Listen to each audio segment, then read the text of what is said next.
글로벌 경제의 다양한 소식과 함께하는 외신 인사이드입니다. 해외 채권 시장 새로운 움직임을 보이고 있습니다. 먼저 픽업 뉴스로 살펴보시죠. 그럼 저희 첫 번째 뉴스는 어느 분이 준비해 주셨나요? 저요. 네, 박중현 어린이 연구원님. 네. 네. 아유, 저는 모르게 손이 맨날 번쩍 들어가가지고. 네. 그 제가 오늘 뽑아온 뉴스는 네. 그 핌코가 아주 그 쟁쟁한 거물급들을 고문단으로 모시고 있다라는 소식인데요. 제가 이름을 이렇게 대면 아마 여러분들 다 깜짝깜짝 놀라실 겁니다. 네. 일단은 벤 버냉키, 장난 아니죠. 그다음에 이제 장클로드 트리셰어, 그렇죠. 그다음에 이제 최근에는 고든 브라운, 영국의 전 총리였죠. 그러니까 벤 버냉키는 전 연준 의장이었고 장클로드 트리셰는 전 ECB 의장이었고 이번에 이제 영국, 그러니까 미국, 유럽, 영국의 그 수장들을 한 자리에 다 모아놓은 거죠. 네. 이런 걸 보고 역대급 내지는 이제 어벤져스급 이렇게 얘기할 텐데 이 쟁쟁한 사람뿐만 아니라 또 여러 명들이 있는데 이들을 한 자리에 모은 회사가 바로 핌코입니다. 핌코는 뭐 아시는 것처럼 그 글로벌 채권 펀드 중에서는 이제 가장 그 뭐 유명하고 또 지금은 아니지만 예전에 높은 수탁고를 이제 기록했었는데 그 공동 창업자였던 빌 그로스가 조금 안 좋게 나가면서 사실 그 전후로 이 핌코에서 자금이 많이 이탈을 했었어요. 네. 그래서 자산운용사 입장에서는 수익 그 수탁고가 빠지면 수익 자체가 악화되기 때문에 아마 어떤 잃어버린 명성을 되찾기 위해서 여러 다양한 노력을 지금 시도했던 것 같고 그 중에 하나가 명성을 되찾기 위해서 이런 거물급의 인사들을 고문단으로 영입하지 않았나. 그래서 제가 만약에 고객이라 하더라도 이름만 줘도 쟁쟁한 사람이 고문단으로 있으면 일단 좀 뭔가 다르지 않겠나라는 신뢰는 할 것 같아요. 그래서 자산이 이렇게 수탁고가 좀 늘어날 것 같긴 한데 과연 이제 이들이 모여서 얼마만큼 좋은 운용 성과를 낼 건지는 그거는 또 이제 다른 이야기니까 그건 지켜봐야 될 것 같아요. 뭐 핌코가 살아보려고 대대적으로 이렇게 영입을 했네요.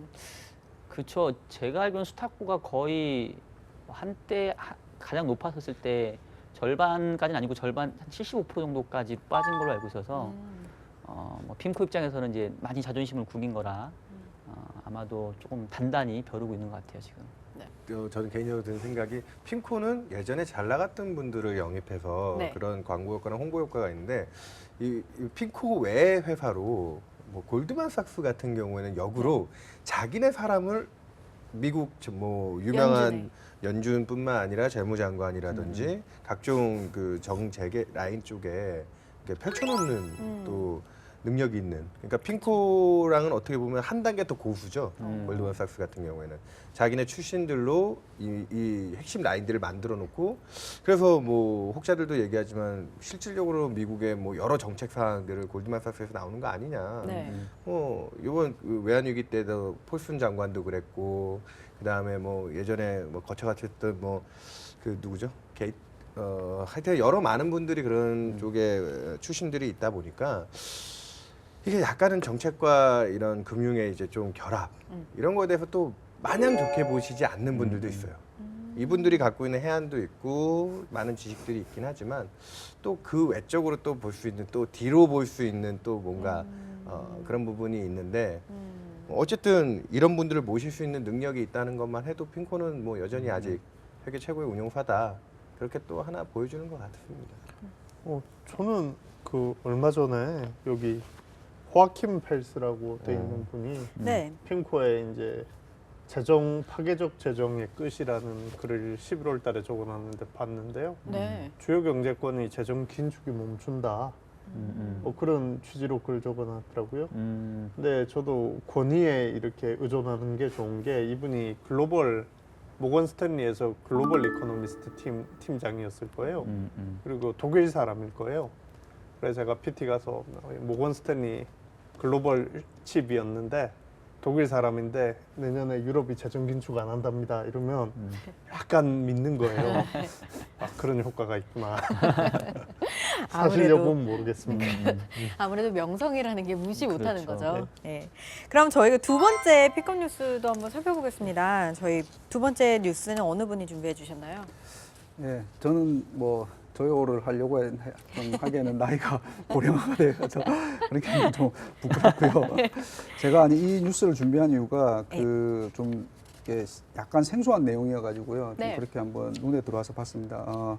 그린본드라고 혹시 여기 계신 분들 중에 들어보셨는지 모르겠는데요. 저도 못 보다가 이제 본 내용이어가지고 그렇고 우리나라에서는 조금 내용이 별로 그렇게 부각이 안 됐던 것 같아요. 근데 뭐 몇 주 전에 이제 파리 그 기후 협약이 이제 이게 좀 진행이 되고 나서 그러니까 이제 소위 그 환경을 보호하는 이제 그런 쪽에 투자하는 채권이 이제 지금 부각이 되고 있다 이런 내용인데요.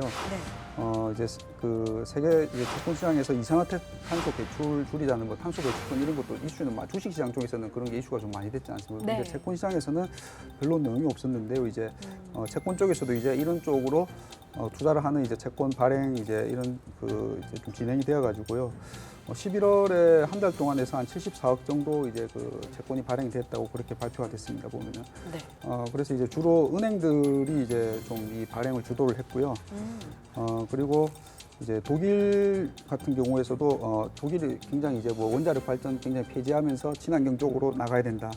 그리고 뭐 프랑스도 지금 뭐 유럽 쪽에서는 많이 하고 있고요. 네. 제가 또 한 가지 조금 주목이 됐던 거는 이제 인도라든지 이런 신흥국 쪽에서도 생각보다 굉장히 빨리 이런 쪽에 그 같이 이제 동참하는 그런 좀 모습을 보이고 있는 것 같습니다. 그래서 이제 그동안은 그 뭐 탄소 배출권 아니면은 주식 시장에서 좀 이렇게 이슈가 되었던 환경에 관한 부분들이 이제 채권 시장에도 좀 부각이 되는 게 아닌가 그렇게 보여져서 좀 눈에 띄네요. 보니까요. 네. 뭐 그린본드는요. 저는 사실 외신을 많이 보다 보니까 요즘 들어서 그 파리 기후 협약 얘기하셨잖아요. 정말 많은 외신들이 쏟아지거든요. 뭐 특별히 뉴욕 타임즈 같은 경우에는 여러 가지 분야를 다루니까 볼만하다라고 생각하실 수도 있겠지만 마켓워치 같은 경우에는 정말 시장 전반에 대한 이야기만 하는데도 불구하고 이런 이야기를 많이 다루고 있습니다. 그래서요, 제가 국내 뉴스도 한번 찾아본 것 같은데 본 적이 없는 것 같아요. 어째서 이렇게 외국에서는 이 엄청난 이슈가 되는 이 이야기가 이렇게 국내에서는 한 번도 다뤄지지 않은 걸까요? 글쎄요, 사실 그린본드에 대해서 저도 아직은 좀 잘 정보가 없는데 제가 느끼기로는 이게 소위 이제 먹고 살만해야 이게 좀 환경도 환경을 좀 신경 쓸 수 있는데 네. 우리는 먹고 살기 아직 힘들잖아요. 힘들다고 할 수 있나요? 뭐 다들 힘들다고 느끼니까 그래서 아직은 환경을 생각할 정도의 우리가 여유를 갖지 못한 하나의 단면이 아닌가라는 생각이 좀 저는 들었어요. 저도 아직 그린본드라는 거에 대해서 이렇게 크게 많은 정보가 없는 걸 생각을 해보면 아직은 우리는 거기까지 못 간 거 아니냐 이런 생각이 좀 드네요. 근데 나온 적은 있었죠? 그린본드라는 이야기가. 예, 그 그린본드가 이제 그 국내에서도 한번 제가 봤던 거는 국내 쪽도 있지만은 중국 쪽이 뭐 그린본드 일을 하면서 그 얼핏 한번 본 것 같아요, 보면. 그래서 네. 근데 그때 든 생각이 최근에 뭐 뉴스 보셨겠지만 지금 중국이 스모그가 또 굉장히 심하고 이랬는데 그냥 뭐 당장 스모그부터 좀 어떻게 잘 해야 되지 않을까 그런 생각이 들더라고요, 보니까. 네. 뭐 그러면은 앞으로 그린본드에 관한 투자가 뭐 계속 이루어질 것으로 보시나요? 아니면 그냥 뭐 이러다 말겠지라고 보시나요? 저는 개인적으로는 조금 그 결국 방향성은 맞겠지만 시기상조라고 보고요. 사실 우리나라에 제가 자세히는 모르지만 예전에 그 석화사나 석유화학 플랜트나 이제 제철소 같은 게 굉장히 흥했던 때가 네. 교토 프로토콜 가입하면서 일본은 이산화탄소 배출을 억제하고 우리가 공해 산업을 집중적으로 유치하고 신흥국으로 분류됐을 때 많이 컸던 걸로 아는데요. 네. 우리 산업 구조가 그쪽에 많이 돼 있는 데다가 거기 안 좋잖아요, 지금. 거기다 앞장서서 정부가 칼을 더 들이대기는 지금 좀 좋은 환경은 아닌 것 같습니다. 그리고 아시다시피 현대차가 크게 되는데도 리만이 터져가지고 선진국들이 대체 에너지 개발 중단되는 게 현대차가 크게 되는데 큰 역할을 했다 보니까요. 우리는 아직 친환경 기술은 없고 공해 많은 전통 산업에 강한 산업 구조이기 때문에 네. 우리가 앞장서서 할 만큼 여유 있는 상황은 아니지 않나 생각합니다. 그럼 저희 집중 토크로 넘어가 보도록 하겠습니다. 미국의 정크본드, 일명 고수익 회사채가 금융위기 이후 처음으로 연간 손실을 보일 것으로 예상되고 있습니다. 이에 따라서 월스트리트 저널에서는 기사를 통해 이 정크본드 손실이 미국 경기 화랑과 주식 호황의 종료를 알리는 신호탄이 될 것으로 예상하고 있습니다.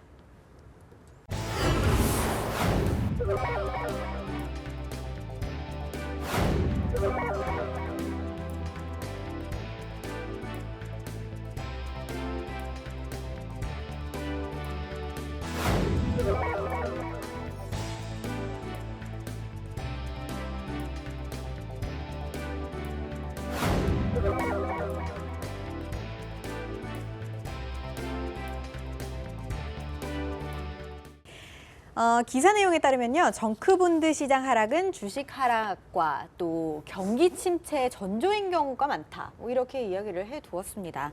실제로 이렇게 정크본드의 손실이 많이 일어났을 때 경기 침체가 일어났나요? 예, 뭐 저희가 기억하는 바로는 1980년대 이후로 미국 경제가 이제 어느 정도 고도 성장을 좀 이제 마무리를 짓고 네. 그러고 나서 이제 금융 쪽이 발전하기 시작하면서 사실 이 하이힐드 마켓, 정크본드 시장도 되게 활성화됐는데 네. 미국의 90년대 초반에 이제 미국도 그때 또 한번 부동산 거품이 있었거든요. 주택대여부 조합을 중심으로 해서 한번 부동산 경기 붐이 있었는데 그때 이제 뭐 걸프전하고 맞물리면서 여러 가지 경제에 좀 안 좋은 사정 들어왔을 때 크레딧 시장이 되게 안 좋았던 경험도 기억이 나고요. 90년대 후반에도 역시나 IT 버블 타고 그때도 신용 붐이 있었는데 그때 충격이 있었고 2004년이 좀 이례적인데 2004년 같은 경우에는 전체적으로 미국 경기가 그렇게 나쁘지 않은 과정에서 연준이 금리 인상을 한다라는 부분이 채권 시장에 이제 미리 좀 그 선반영하면서 금리들이 많이 떴었거든요. 그때 네. 국채 금리가 깨지면서 전반적인 본드 마켓, 회사채 쪽도 스프레드가 확대되고 그런 충격이 있었는데 그러고 나서 이제 2008년에 리먼 브라더스 붕괴로 아마 한번 큰 또 곤욕을 치렀습니다. 그러고 나서 지난 7년 동안 미국에서 연준이 풀어낸 막대한 뭐 4조 달러 이상의 자본이 들어오면서 하이힐드 마켓도 굉장히 큰 수혜를 보고 호황이었는데 그쵸. 올해 이제 제일 이슈로 부각됐던 것 중에 하나가 정유업체들이 지금 유가 하락으로 많이 좀 어려움을 겪고 있잖아요. 네. 올 중반인가 제가 한번 그때 일부 하이힐드 스프레드 중에서 정유업체 부분만 따로 떼놓은 스프레드를 보니까 네. 한때 일부 업체들이 이제 유가 40% 깨지는 그 2분기 때 깨지는 라인 때 뭐 신용 스프레드가 15%포인트? 그러니까 대략 1600bp, 1500bp 정도 이상의 과도한 스프레드가 벌어졌더라고요. 네. 그런 위험들을 겪고 났더니 지금 전체적인 시장 마켓이 아무래도 하이힐드 쪽은 많이 위축이 돼 있는 것 같고요. 뭐 왜 올해 미국은 금리 인상을 앞두고 있는데 그렇게까지 하이힐드 시장이 그러니까 정크본드 시장이 좀 위축이 되느냐? 금리를 올리면 유동성이 환수되는 부분에 가장 취약한 단에 위치한 기업들이라는 특징이 있고 네. 지금 전체적으로 보면 올해 미국 해외차 발행이 사상 최대치를 기록하면서 기업들의 순부채가 굉장히 많이 늘었습니다. 네. 그러니까 지금 금융위기 때 약간 기업들도 디러버징을 했던 걸 다시 2010년부터 쌓아 올리기 시작해서 2008년 위기 터지기 전에 절반 이상 수준을 지금 넘어섰거든요. 순부채 증가가. 네. 그러다 보니까 전체적으로 올해 미국 기업들에 대한 우려 그렇게 기업들이 돈을 빌리면 어디에 썼느냐가 되게 중요할 텐데 네. 쓴 돈의 한 7, 8알이 자사주 매입이라든지 바이백이라든지 M&A 쪽에 쓰는데 그게 나쁜 거라고 얘기하기는 어렵지만 미래 성장 동력이라고 할 수 있는 뭐 자본 지출, 캐펙스 네. 이런 쪽에 쓰인 돈이 너무 미미하다는 거거든요. 그러다 보니까 기업 이익에 대한 안전성 그리고 달러는 강해져서 매출 안 나오고 그런 것들이 최근에 뭐 올해 또 이제 겹쳐서. 미국 쪽 이 하이힐드 마켓이 안 좋은 쪽으로 작동했다고 보시면 될 것 같습니다. 뭐 아주 전반적으로 뭐 해주실 만한 얘기는 모두 다 해주신 것 같은 제가 그런 좀 느낌. 과도하게 얘기를 많이 했는데요. 아닙니다. 너무 좋았습니다. 그런데 뭐 저희가 원래 유가 하락이 시작되면서부터 이렇게 에너지 기업들 좀 투기 등급의 에너지 기업들에 대해서는 좀 미국 투자자들이 많이 발을 빼는 모습을 보였었거든요. 근데 왜 지금까지 이렇게 손실을 보면서도 안주하는 사람들이 있을까요? 그래서 뭐 안주를 안 하고 싶어도 아마 그런 부분도 있을 겁니다. 네. 이제 우리나라 채권 시장, 크레딧 시장도 그렇지만은 이쪽은 이제 우리보다 더 이제 투자 등급이라고 IG 등급이 있고 밑에 뭐 하이힐드가 있고 정크가 있고 있는데 네. 말 그대로 정크는 고수익을 노리고 들어갔는데 나올 때 거기가 빠져나오기가 쉽지 않다라는 거죠. 이제 보면 팔고 싶은데 우리나라 일반 크레딧 시장도 그렇지만 거기는 더 이제 정크 같은 등급 같은 경우는 팔려고 내놔도 이제 사는 쪽이 없으니까 안 팔리는 거죠. 그러면서 이제 가격이 계속 주식으로 치면 그 점하라고 해야 되나요? 시작하면 상한가 계속 돈 맞는 예, 그런 좀 지경이 아닌가 싶고요. 아까 회사채 발행도 말씀해 주셨는데 네. 발행이 되는 그 IG 등급에서는 또 금리를 올린다니까 올리기 전에 조달화돼서 또 막 발행을 하니까는요. 물량은 쏟아지니까 그 금리 스프레드 이제 가격은 떨어지면 스프레드는 벌어지고 안 팔리는 애들은 더 안 팔리고 이제 그런 좀 악순환이 모든 게 아마 유가가 생각했던 것보다 너무 빨리 떨어져서 좀 그래 도래된 게 속도가 아닌가 너무 싶습니다. 빨리 하락하다 예. 보니. 네. 뭐 사실 뭐 지나놓고 보니까 유가가 결과적으로 지금 30불 중반까지 떨어졌지. 네. 이렇게 떨어질 거라고 생각한 사람 많지는 않았을 거예요. 그렇죠. 한 40까지 마지노선이었죠. 뭐 40도 사실은 그렇게 쉽게 생각하는 그런 레벨은 아니었던 것 같고 불과 한 1년 전이라 해보면 그리고 아마 이제 팔고 싶어도 못 파는 것도 있었겠지만 그 하이힐드를 투자하는 쪽, 정크를 투자하는 쪽은 뭐 그냥 개인 투자도 있지만 대부분 이제 헤지 펀드들 투자를 하는데요. 네. 이들의 투자하는 건 일종의 이제 낚시놀이 같은 거예요. 그래서 여러 이제 정크 본드를 자기 포트에 담아놓고 이 중에 한두 개 몇 개는 이제 부도가 나도 그냥 버리는 나머지 전체로 해보면 이제 수익이 크게 나기 때문에 이제 거기서 수익을 가져가는 건데 이제 문제는 한두 개가 이제 부도가 나는 게 아니라 내가 담아놓은 게 10개라고 한다면 10개에서 대부분이 이렇게 지금 안 좋아지고 있다는 게 문제인 것 같고요. 뭐 결국 이렇게까지 유가가 떨어지고 이렇게까지 또 이 하이힐드 시장과 정크본드 시장의 유동성이 말라버릴 거를 예견하지는 못했지 않나. 충분한 보상이라고 생각했었는데 그 스프레드 벌어진 부분들이 결국 충분한 보상이 아니다라고 지금 이제 밝혀지고 있는 거죠. 네. 네. 그래서 월스트리트 저널도 지적했듯이 내년도에 미국 주가에 대해서 부정적으로 보시는 분들은 이쪽에서 좀 징후가 있다 지금 벌써 뭐 이렇게 맞아요. 한계 영역 쪽에서 충격을 받고 그래서 지금 뭐 이런 부분에 취약성이 부각이 된다면 지금은 이제 정유 업체 중심으로 얘기가 많이 되고 있지만 뭐 최근에 보시면은 글로벌 교역량이 많이 위축되면서 저희가 또 우려되는 부분 중에 하나가 뭐 운송 해운 뭐 이런 쪽도 상당히 많이 안 좋거든요 사실은. 네. 뭐 BDI 같은 게 사상 최저치를 깨고 내려가 있고 컨테이너 운임까지도 같이 딸려가 빠지고 있는 상황인데 그런 여건들을 놓고 보면 여전히 이제 세계 경제 균열단에서 취약성 있는 산업들이 많다는 거죠. 그리고 뭐 중국 같은 경우에 공급 과잉으로 뭐 문제를 겪고 있는 기업들도 너무 많고요. 너무 많죠. 예, 그런 이슈 때문에 사실 미국의 이 정크본드 시장의 얘기긴 하지만 지금 사실 상대적으로 제일 나은 미국이 지금 이러고 있는 거잖아요. 지금 금리 인상이라는 뭐 하나 부담 요인이 있지만 네. 내년도에 전체적으로 신흥국 시장 본드 마켓도 그렇고 뭐 중국 회사채 시장의 또 과열 얘기도 있고 다 맞물려 생각해 보면 또 가장 중요한 또 위험 요인 중에 하나로 주목할 필요가 있겠다 생각이 됩니다. 네. 뭐 말씀해 주셨던 운송업이나 뭐 이런 업종 말고도 또 뭐 어느 정도로 이런 그 지금 정크본드가 이 유가 부분이나 아니면 에너지 부분에서 많이 타격을 입고 있지만 전체적으로 또 다른 부분으로는 어디로 갈 수 있을까요? 그러니까 결국은 이제 에너지 산업이 연관된 이제 전후방 효과들이 이제 크니까, 그러니까 일단은 뭐 에너지를 얻기 위한 그 공장이나 뭐 플랜트를 만드는 건설 관련도 연관이 있겠고요. 네. 또 이 건설하려면 또 철강 뭐 이런 쪽도 있겠고, 또 얘를 운송해야 되는 상황에서 육은 해운, 그리고 수단이 되는 뭐 배나 비행기. 그러니까 아마 이제 이쪽이 대부분 다 악영향을 받는 것 같고요. 네.